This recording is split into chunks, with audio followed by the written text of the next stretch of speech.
Hi everyone and welcome to our HE Early Applicants Information presentation for 2021. What we're going to do as part of this session is to talk you through applying to Oxford and Cambridge and what the differences are, and also applying for medicine and what the differences are there for those of you who are going down those particular routes. And also alongside medicine comes dentistry and veterinary science, and all of these courses have an early deadline of the 15th of October. So in terms of Oxford and Cambridge, some of the key differences, the entry requirements obviously are very high. They have a selection process that involves additional entrance exams in the majority of subjects. And also obviously they interview, and so you're invited to interview. This year that's been online, but normally it's in person and you travel down to Oxford and Cambridge for that. They're looking for the type of student who will thrive in small group tutorial sessions where you're talking through on a 1-to-2 or 1-to-1 basis with a tutor, and working through your work with somebody and who's prepared to get something out of that learning process, rather than somebody who wants to be anonymous in the middle of a big lecture.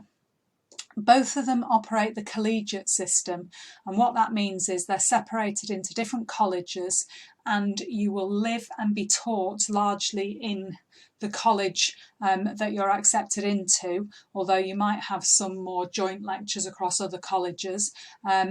And it becomes like a small community, and the different colleges all have slightly different characters, different types of accommodation, and so it's worth doing some research into the colleges and into which one sounds like the right one for you. Some are very, very big colleges, some of them have formal dining regularly, some of them are much more informal, so it's worth finding out where you think you'd feel happy studying. Okay, the thing to remember about Oxford and Cambridge as well is that you can't apply for both, and you have to decide one or the other. And again, that tends to be down to personal preference. There used to be a belief that you got more state school students got into Cambridge. I think that's less so now. I think the proportions are roughly equal.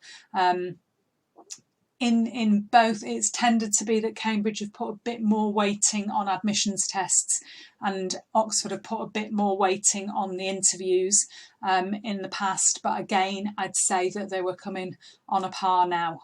Okay, they are both very oversubscribed though, and it's worth knowing that if you go for one of these colleges, and if you go for Oxford or Cambridge, you have to be prepared for the fact that most people who apply don't get in. Okay, there were 20,000 applicants around last year for 3,200 places at Oxford.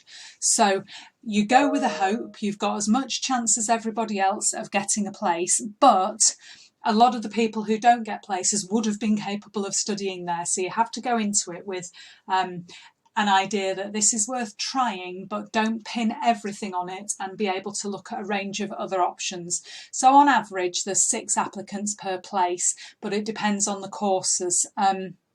And as I say, 58% of undergraduates now are from state schools. The most competitive courses to go for, you've got the list there, including economics, PPE, which is politics, philosophy and economics. You've got your computer science, maths, law, medicine. So those are some of the very popular competitive courses. And usually applicants who have or are predicted A-stars at A-level are the ones who are most likely to get in. Anyone who's not looking at least 3 A's is unlikely to get a place at Oxford. Okay, so that's what we have to be looking at. So typical offers at Cambridge, they tend to offer A-star AA for non-science subjects and A-star A for the science subjects. Oxford, it varies from 2 A-stars and an A to 3 A's depending on the course that you go for. Sometimes it's to do with the type of A-levels that you do as well, because it's easier actually to get A-stars in the science subjects where there are definite right answers, and in subjects like art, than it is in subjects like history and those sorts of written subjects where it's a little bit more subjective in the marking, and the statistics bear that out, and they tend to make their offers accordingly. As I've said, there's admissions tests as well for most courses. Some are pre-interview and you take those at school. They're usually in the first week in November. And some of them you take when you're actually at the interview. Some courses also require you to send examples of your schoolwork in, your written work. So again, it's worth you doing your research, looking at the websites and finding out a little bit more about the requirements for the particular courses that you're interested in. Okay, in terms of A-stars, I've mentioned those. A-stars are between 2 and 5% of the grades awarded in total, depending on the subjects. And as I've said, you get more A-stars in maths, sciences and arts, fewer in English, the humanities and social sciences. If you're applying for medicine, obviously there are medicine courses at Oxford and Cambridge, but then there are a wider range, and the sort of general advice for medicine tends to apply as well. The minimum offer for a medicine place tends to be 3 A's. Some will be A-stars as well, depending on the university. You also have to take either the UCAT, which is the University Clinical Aptitude Test, or the BMAT, which is the Biomedical Aptitude Test. The UCAT you have to book and take, and you're able to take it anytime from the summer onwards, and we'll do some work in school after the May half term in preparation for the UCAT. Most people tend to do it either at some point during the summer holidays or early in September when they come back. And you find out your UCAT score before you apply for medical school, so we can have a look at which ones weight the UCAT and what they tend to look at for their entrance requirements before you apply. The BMAT, you can either take at a test centre before you apply, or you can take it in school in November at the same time as the entrance exams for Oxford and Cambridge. And the difference between the two of them, the UCAT is an online aptitude test, it's got some bits where you require certain bits of knowledge, but mostly it's sort of reasoning tests, verbal reasoning and spatial and that sort of thing, and a situational judgment test. The BMAT has some questions that are like that, but it's also a more straightforward learn this science kind of test, and there are essays in the BMAT as well. So you have to play to your strengths depending on which universities you want to go for. More universities use the UCAT than the BMAT. Okay, if you're applying for medicine or dentistry or veterinary science, you can only put 4 choices down for that subject on your UCAS form. You've got a space for 5 in total. You can only put 4 for those particular courses, and the expectation is that your 5th choice will be a backup plan, and that might be something like biomedical science, or it might be that you decide that if you're not going to get into medicine, then you want to go and study history, and that's fine. You can have something completely different. Most medicine courses are 5 years. Work experience is usually seen as essential. Obviously, that's really difficult right now, but anything you can do that shows you've been involved in a role working with other people and putting other people before yourself is a really helpful thing to do. So anything that involves things like befriending schemes with elderly people, supporting in play schemes or after school schemes when lockdown ends, anything that you've got that you're able to do there is a really useful thing to do. Again, same early deadline, 15th of October, and there are different styles of medicine course, so it's really important to do your research. Some of them are taught very traditionally, some of them are taught in a way called PBL, problem-based learning, and quite a lot now are a combination of those 2 styles of learning. So do look carefully at how the course is taught and which style you think would suit you best in terms of the way that you learn. Okay, veterinary science, dentistry, again, very similar. AAA typical offer, BMAT for some courses. For veterinary, work experience, large and small animal, is really, really important. And again, that's a real challenge at the moment. But anything that you can do and anything you can get as lockdown starts to ease to get some experience or some shadowing with animals, and it doesn't have to be veterinary shadowing. It can be going volunteering at a kennels or a cattery or something like that. It can be going seeing if there's any local farmers that need help who'll let you come in and work with the cows or the sheep and give them volunteer there. So anything like that can be helpful. And again, typically a 5-year course and 4 choices on UCAS rather. what we do to support you in school is we've got the Academic Pathways group, which you'll have been part of during the last part of the school year, which gives you that fortnightly group to prepare your interview skills, to get you used to discussing some of those key topics, whether it'll be ethical ones to do with medicine or whether it'll be ones to do with the subjects that you're interested in. If you are wanting to go for a maths or science-based course, then it's also really useful if you practice working with a friend and talking through the solutions to any problems and talking through the way you attempt difficult exam questions, because that kind of practice is really, really helpful to support you in your interview practice. You also get support with some of your other application skills, some guided research to help you look at the right things. And normally, obviously, we try and set up visits. At the moment, we're pointing you in the direction of virtual open days and virtual visits. And you'll get personal statement support when it comes to writing that important personal statement to go on to your UCAS form. Okay, so all in all, things that they use to assess the applicants: they'll look at your GCSE results, they'll look at your school reference, your personal statement, although if it's medicine, Sheffield don't, your written work for Oxford and Cambridge, any admissions tests, anything that's contextual data. So both Oxbridge and the medical schools are committed to widening access. So anything to do with any disabilities or special educational needs, any circumstances that have affected your studying, whether you come from a school that has low progression onto higher education. Sorry, Prince Henry's don't count in that bracket, that doesn't help you. But if you came from one of the Leeds schools, that might count. Anything to do with the area that you live in, so your postcode, and there's ways of checking that which will show you to see whether you fit into that contextual data bracket.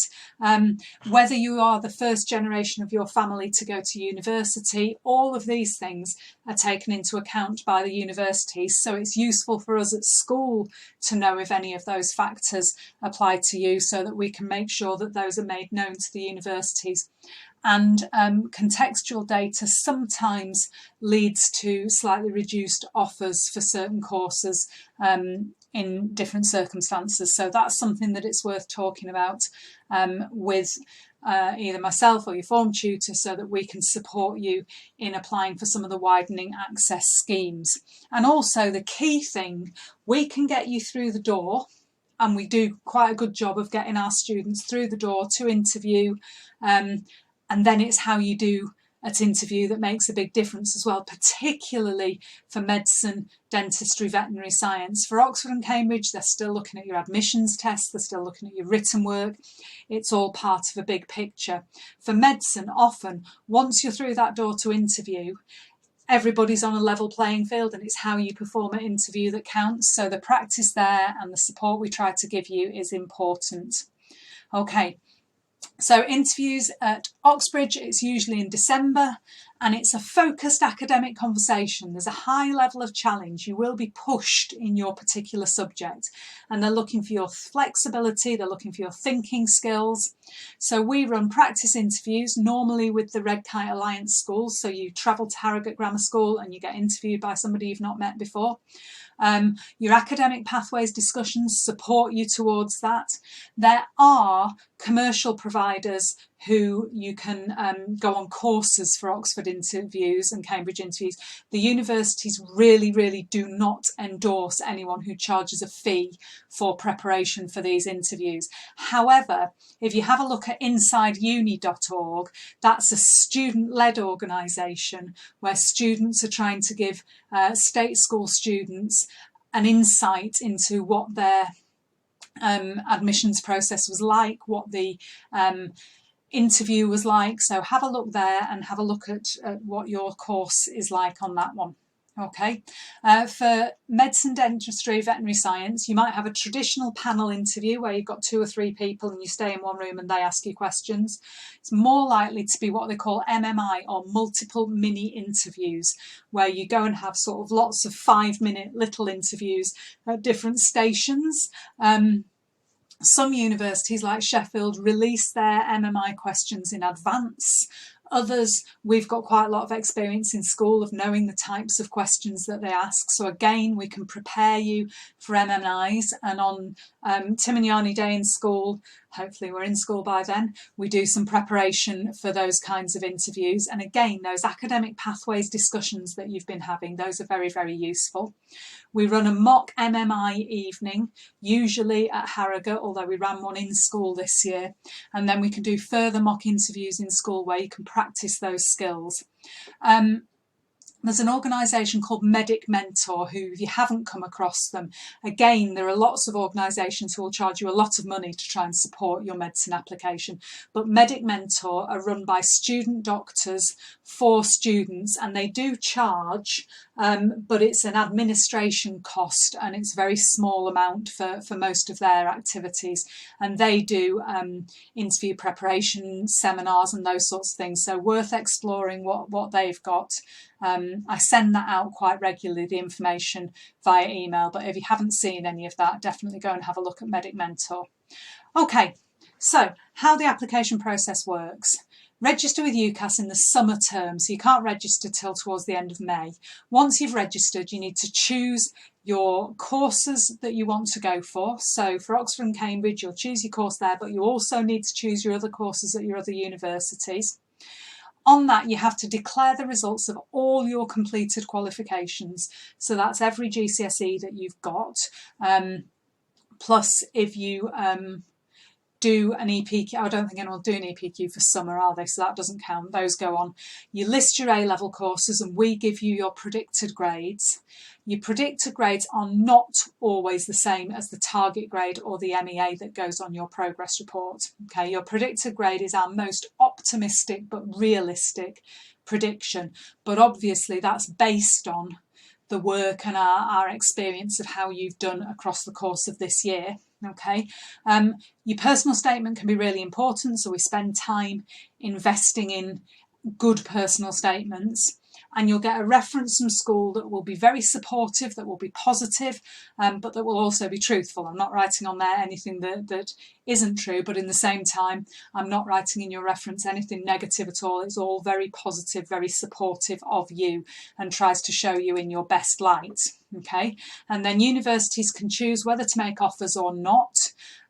Mostly conditional offers, which give you a number of grades that you've got to get, and you make a firm choice and an insurance choice, which is usually one with slightly lower grades. Oxbridge offers tend to come in January. We've got one student still waiting, I think, at the moment, but most of the others come in January. Medicine depends on when your interview is. Sometimes your offers come in earlier or rejections come in earlier. Sometimes they wait right till March to decide whether they're going to make an offer or not. So it does depend on the university there. Okay, little bit about money. So currently tuition fees are £9,250, and that's a student loan per year paid directly to the university. And the first 4 years of medicine and dentistry is the same. In your 5th year, you may well be eligible for an NHS bursary, which pays your tuition fees and some of your living costs, and also NHS grants and reduced rates loans. I say may be eligible because those happen at the moment, but I can't guarantee what's going to be happening by 2025, 26. Okay. So on top of that, so your tuition fee loan you never see, that goes straight to the university. The maintenance loan is the bit that you live on. And for this year, we're looking at £9,203 is the top maintenance loan for a student living away from home but outside London, a little bit higher in London. And then depending on your household income, that depends on how much maintenance loan you get. So if your household income's under 26,000, you get the full amount of maintenance loan. And then it works on a sliding scale down to if your household income's 62,000 or just over 62,000, then your maintenance loan is the lowest amount, which is £4,289. And there's an expectation that there's a contribution from your household to make up the difference to the level of the top loan. So now, folks, is the time to start being very nice to your parents. Okay.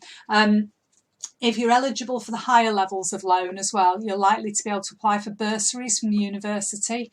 So you can see on here that Oxford and Cambridge both have bursaries of up to sort of £3,000 to £4,000 to support students on top of that loan if they come from those lower household income brackets. And those go all the way up to quite a decent wage where you would still get an amount of money for somebody who's earning quite a lot, really. So you still get a little bit of bursary going on. So everybody probably who's eligible for the higher rates of loans would also be eligible for some support. And you don't have to apply for that. That just comes as part of that assessment's made as part of your student loans company assessment. Okay, and just to put that into context, Oxford produced their cost of living estimates, and they reckon that if you're looking at 9 months, because Oxford and Cambridge University terms are quite short, so if you're looking at spreading over the 9 months of the university year, then it costs between £10,000 and £14,000 to live at university. Now, the maximum amount you can get from loans and bursaries falls slap bang in the middle there. Okay, you'll notice though that if you are just on the amount of a maintenance loan, and if that comes from you having the lower amount and then parents making up for that, then that puts you, slightly below the lower range. So it is going to cost you a little bit more.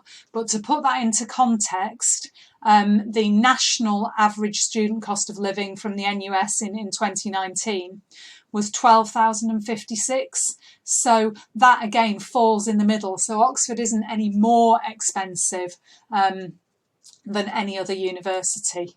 And in terms of your student loans, the way it works, you only start repaying your student loan when you earn over 26,000 or 26,500. Up to that point, you don't pay anything back. Once you start earning over that, you can see there's a sliding scale of repayments depending on how much you earn. These are just figures for illustration. But the way it works is it's the retail price index, which at the moment is 3.9%, plus up to 3% interest depending on your income. So if you've got a lower income, you're not paying as much interest. If you're at a higher income, you pay slightly more interest. There are no penalties for early repayment. And at the end of 30 years, they write off your debt in total. So if you think that if you borrowed the full amount of loan plus the full amount of tuition fees, then in total you'd owe 55,000 just about. And if you earn 25,000, you never pay anything back, even if you go for 30 years. If you earn something like 28,000, you're paying that one of those low monthly repayments, then over 30 years, you've paid off effectively 1 year of your tuition fees. If you're earning 45,000, and that's assuming that's an average career earnings across 30 years, there you're just about getting towards breaking even in terms of paying back. So although that debt looks huge, actually most people are never going to pay that amount back, and at the end of that 30 years it's cancelled, and it doesn't count in the same way that other debt does towards credit scores and those sorts of things. So if you're looking for mortgages and car loans and those sorts of things afterwards, it shouldn't have a major impact that you have that student debt. In a way, it's more like looking at it as being a graduate tax, that because you're a graduate you pay a percentage more to the government than somebody who's not a graduate. It works more that way really than it does as a loan, even though they'll give you the interest rates and things. And if you want to find out how much you might be eligible for, you can look on the gov.uk website, and there's a student finance calculator to try and work that out. And you apply for student finance in the February-March time after you've applied for university. But you can find out now and get an estimate of the support available, and have a look at the university websites for bursaries and extra support. Okay, so hopefully that's given you a bit of a whistle-stop tour through the difference in applying for Oxford and Cambridge and for medicine, and through some of the key questions that we often get asked about university.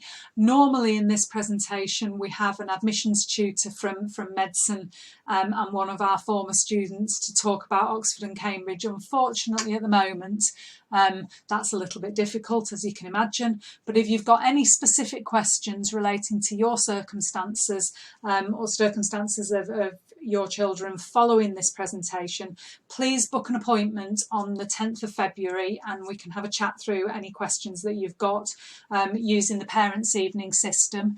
And it gives you an opportunity on the booking system to put any queries in there that you've got. So if you know what you want to be asking, you put that in advance, then I can be prepared, and if I need to find an answer I can have found it for you by that time. If you haven't got any specific questions, that's absolutely fine. I can talk to the students throughout the course of the year. It is worth saying I'll be running another HE information evening a little bit later on for people who are not going for Oxford and Cambridge, and it will cover a lot of the same information in terms of finance and applications, so you probably don't need to look at both options. Okay, hope that's been useful for you, and thank you very much for listening, and I'll see some of you on the 10th if you've got any questions. Okay, bye now.